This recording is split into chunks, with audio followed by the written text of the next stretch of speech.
kata Allah, kecuali hanya untuk mengabdi atau beribadah kepada-Nya. Maka hari yang berbahagia kita sangat bangga. Kita sangat bahagia bila Allah menggerakkan hati kita. Berkat niat yang suci kita pada hari ini kita dapat kumpul di rumah Allah di permukaan bumi ini dalam rangka sama-sama untuk selalu meningkatkan ketakwaan kita pada Allah Subhanahu wa Ta'ala. Betapa tidak yang berbahagia takwa hanya teori sifatnya, tanpa kita biasakan dalam kehidupan kita, tanpa kita laksanakan dalam konsep kehidupan kita. Kita ibadah bukan karena Allah membebani kita, tapi Allah sayang kepada kita semua. Maka tak heran yang berbahagia begitu diseling-selingi kita sholat, ada sholat sunnah. Tujuannya tidak lain agar Allah itu sayang dengan kita. Kita jangan jauh daripada Allah Subhanahu wa Ta'ala. Karena sungguhnya kita jauh daripada Allah, maka hidup kita pasti tidak akan diberkahi oleh Allah Subhanahu wa Ta'ala. Hadirin yang berbahagia, kita sudah sadar betul dan tahu betul bahwa kehidupan kita ini suatu saat akan kita tinggalkan. Kita sekarang memang gagah, kita gagah, perkasa, kuat dan lain sebagainya. Tapi suatu saat kita akan lambat. Kita akan lunglai di hadapan Allah Subhanahu wa Ta'ala. Mau tidak mau, suka atau tidak, kita pasti nanti akan ditarik oleh Allah ke hadirat Allah Subhanahu wa Ta'ala. Maka hari yang berbahagia ketika kita ditarik oleh Allah. Persoalannya ialah dunia kita akan tinggal, jabatan kita akan selesai, status sosial kita tinggal hanya sebuah nama, dan nama kita hanya almarhum atau almarhumah ketika kita berada ke hadirat Allah Subhanahu wa Ta'ala.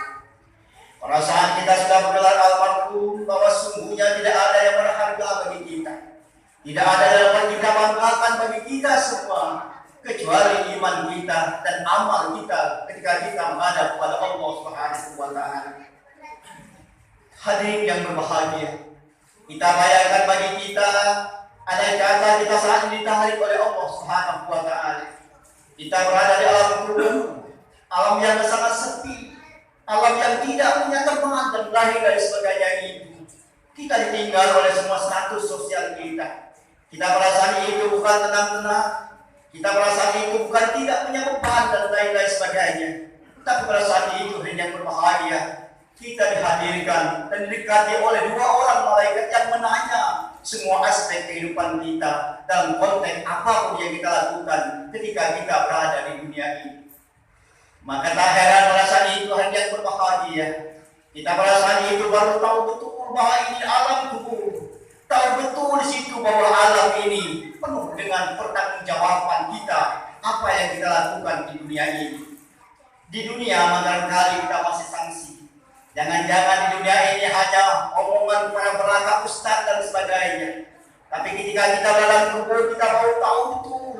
Kita melihat betul malaikat itu menanya kita semua. Dan perasaan itu hanya yang berbahagia kalau kita tidak ada jawaban. Atau bahkan kita salah dalam menjawab pada saat itu. Apa yang dapat kita banggakan? Apa yang dapat menyelamatkan kita ketika kita menghadap kepada Allah Subhanahu wa Ta'ala? Dulu hari yang berbahagia, ada suatu cerita antara konglomerat dengan tukang kayu. Konglomerat ini dia berpesan berwasiat, siapa yang mampu menemani saya 40 hari dalam kubur, maka setengah harta ini akan kuwasiatkan kepada orang-orang yang sanggup menemani aku ini. Ditawarkan kepada adiknya tidak mau. Ditawarkan kepada saudaranya tidak ada yang mau. Bahkan saudaranya bilang ini adalah tawaran yang gila dan lain sebagainya itu. Akhirnya berita ini pun sampailah kepada tukang kayu. Yang tukang kayu itu berkasnya hanya satu, yaitu kampak untuk memotong dan membelah kayu. Pada saat itu tukang kayu pikir, inilah barangkali rezeki yang diberikan oleh Allah kepada saya dengan kemiskinan dan kesetaraan yang selama ini saya derita. Akhirnya tukang kayu ini sampailah kepada orang konglomerat itu. Wahai konglomerat, kalau memang betul apa-apa yang kau sampaikan itu, aku bersedia, katanya. Kata konglomerat, kalau memang bersedia, maka wasiat ini akan kutulis